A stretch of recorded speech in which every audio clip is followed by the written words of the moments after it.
So, my wife and I just got back from a trip that we did down the coast of California from San Francisco all the way down to San Diego, and then we kind of wiggled our way back up to LA. And it's the first trip that we've ever done together in about 10 years of life. And so the last thing we wanted to do was just have our cameras out the whole time. We wanted to really be present and enjoy each other's company and make the most of the trip. Do you feel inspired?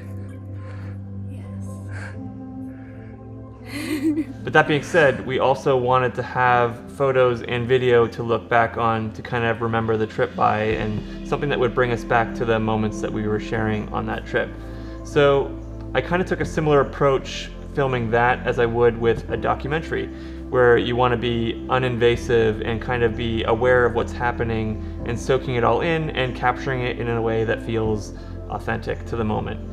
So I thought for this video I would break down the equipment that I brought and then my approach to how I used it on this trip to kind of create something that would have this feeling of nostalgia for me and my wife when we look back on this trip.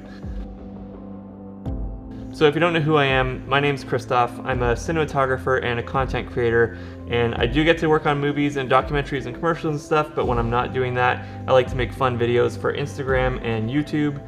And so this is kind of the place where I mesh all of those worlds together into one thing.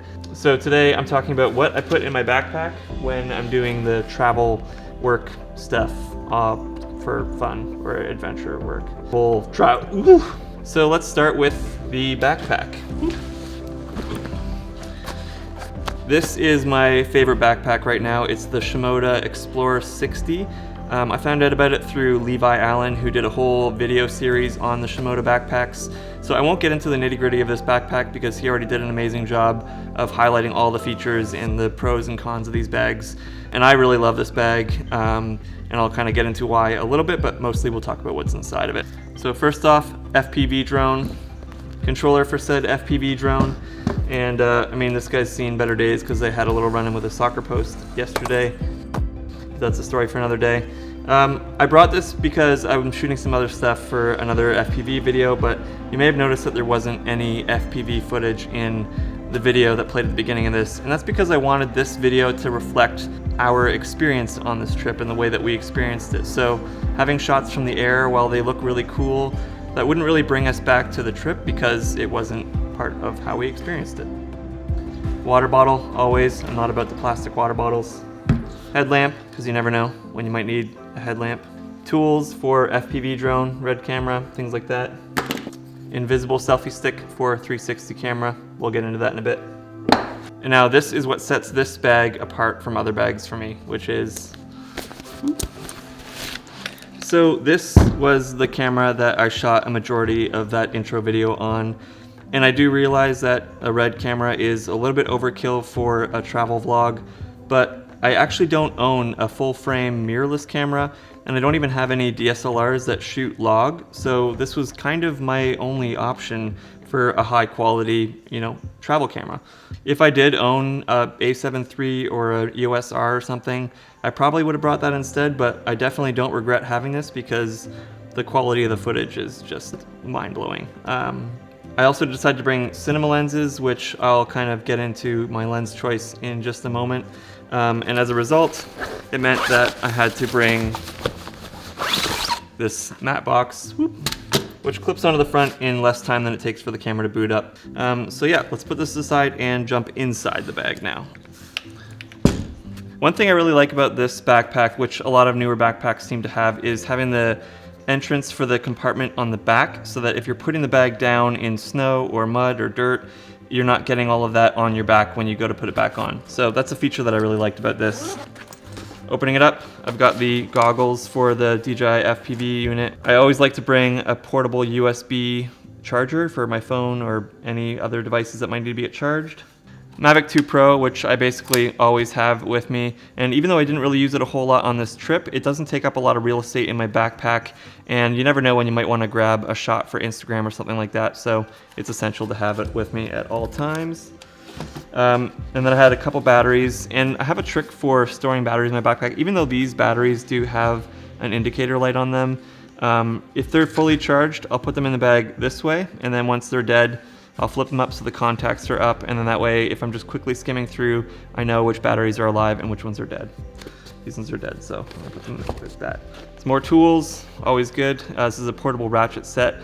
It also has a bunch of different screwdriver heads, and you never know when you might need that, so always have it.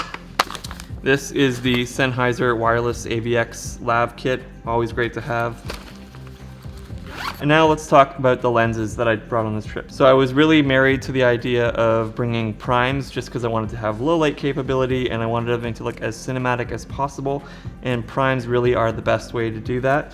If I was only going to bring one lens, it probably would have been the 35, just because I find that's kind of the most versatile focal length if you're going to lock yourself into one. But I had room for two, so I went with the 24 and the 50, which is on the camera right now. And I'm really happy I went with that choice because there was a few shots where with the surfers and stuff like that where I just wanted to be in a little bit closer, and the 35 probably wouldn't have quite been there. And then there was some nice walking shots and landscape shots where the 24 was great because you can do handheld stuff and it's not too shaky. Obviously, if you don't have cinema lenses, a zoom is totally fine, or if you have a set of Rokinon primes or something. But I own these lenses, so obviously I'm gonna bring the best stuff of what I got and just hope it doesn't get stolen. While we're on the subject of the FPV drone, these are the batteries that go with that, and I have a similar system where I put them in this way if they're charged, and then I turn them that way when they're depleted, just so that I know when I'm quickly grabbing them. So those go in there. Obviously, because the Red doesn't have built-in ND and we have giant cinema lenses, I needed to bring a set of ND filters for the matte box. So this is a little bag that I got from Shimoda, and I just crammed a bunch of little GAC in here. I actually never opened this up on the entire trip, and I kind of regret it because I had things like, things like the Insta360 Go, which I wish I had used more. The 360 camera, which I might have used for an Instagram post or something like that. This is the mount for the Mavic 2 Pro to put the Insta360 on there. Filters for the Mavic. And then the Moment anamorphic lens, which I totally forgot that I had brought, and I wish I'd used it more. Because I actually ended up shooting a ton of stuff on my iPhone. Just because it was the camera that I had in my pocket, and the cameras on the iPhone 11 Pro are pretty incredible. Kind of bummed out because all these things were stashed away in a little bag that I kind of forgot I had. I didn't end up using them as much as I wish I had, but that's how it goes sometimes. Memory cards, batteries for the Red camera, so I can tell this one's dead because I have the contacts facing up, and if it was fully charged I would have had it in that way, but this is dead. Mavic 2 remote. This is a portable SSD RAID drive. So there's actually two SSDs in here, and it's set up as a RAID 0. And this thing is so fast. So it's basically twice the speed of a regular SSD drive. I can't recommend this highly enough. I'll put all the links to the components for this guy in the description below because this thing is awesome. It's been a game changer. And the SSD reader for the Red camera. So while I have this bag open like this, there are a couple things that I kind of wish were a little bit different. I do wish it was a little bit wider. I feel like it could have probably been a bit wider and still been carry-on friendly, but if it is within the dimensions, then I'm okay with that. The dividers that came with this bag were the ones that are designed to be able to put a DSLR camera with a lens in it, but they don't actually go the full length of these things, so I ended up having to make my own dividers using like this corrugated plastic stuff. I might do another video someday on how I made these, but for now, that's what I did with that. Oh, the straps. The straps on this backpack are awesome. They both have pockets in them. This one's kind of more of like an elastic top, so I just put my Leatherman in there. And then on this side, I had things like my passport and wallet and AirPods. So it's just great having everything like right here where you're able to access it really quickly. And the straps themselves are super comfortable for as heavy as this backpack is. I had no problem going on long hikes or anything like that. It was a heavy backpack, but it distributes the weight really well. I didn't bring a tripod on this trip, but if I needed to, there is a side zipper that folds out with a big tripod strap in there, so you can connect a tripod to it. But I didn't want to have any locked off feeling. I wanted the whole video to kind of have like some motion to it and some natural movement, so I didn't even bother bringing a tripod. The Shimoda backpack also has this side access pocket, but the compartments that I bought don't have a fold down flap or anything like that, so I actually couldn't use that.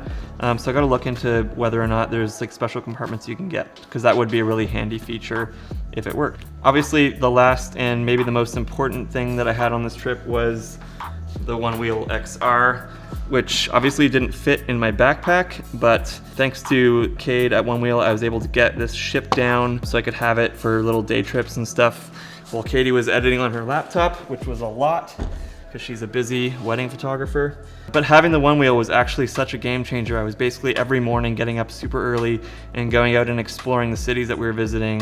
And it was just an unbelievable way to cover way more ground than I would be able to on foot. So Cade, if you're watching this, thank you so much for helping me have this on that trip. It wouldn't have been the same trip without it. So this is basically what I would try and squeeze in my backpack if I was doing a run and gun style documentary or a travel video. And going back to the video from the beginning, my approach with that was basically just to be as true and authentic as possible to what the experience was for me and Katie on the actual trip. So that's why there wasn't any flashy transitions or drone shots, because that just wasn't what the trip was for us. So I just tried to keep everything handheld and at ground level, because to me that felt like the best way to kind of tell the story of our trip in a way that would be meaningful to us. So yeah, hopefully that gave you some insight into how I approach run and gun style documentary or travel videos. If it didn't at all, thumbs down by all means. But if it did, thumbs up would be amazing. A subscribe would be awesome. And I'll be hanging out in the comments if you have any questions about any of the stuff I talked about here. You can also find me on Instagram. I'm at cbenfey. And yeah, my name's Christoph, and maybe I'll see you someday. Bye. Ooh. And that's a cut.